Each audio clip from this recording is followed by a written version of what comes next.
আসসালামু আলাইকুম সবাইকে।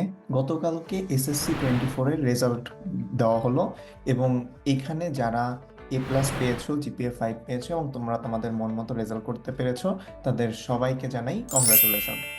আর যারা মন মতো রেজাল্ট করতে পারোনি, তাদের জন্য বলবো যে এটা ছিল শুধুমাত্র জীবনের প্রথম একটা কম্পিটিশনাল পরীক্ষা।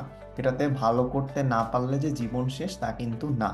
হ্যাঁ, এরকম অনেক উদাহরণ আছে, আমি চাইলে দিতে পারবো।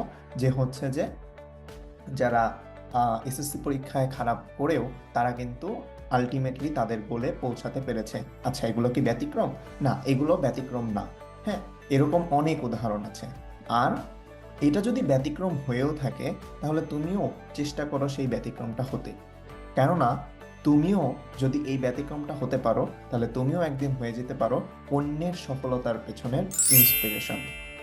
হ্যাঁ, তোমাদের যদি কলেজ ভর্তি রিলেটেড, সেটা নটরডেম হোক, হলিক্রস হোক, বা কলেজের চয়েস লিস্ট রিলেটেড হোক, সেই রিলেটেড কোনো হেল্প দরকার হয়, তোমরা চাইলে আমাদের গ্রুপটায় জয়েন করতে পারো। এবং গ্রুপটায় জয়েন করে তুমি যে কোনো প্রশ্ন করলে ইনশাল্লাহ খুব কুইকলি তার উত্তর পেয়ে যাবে।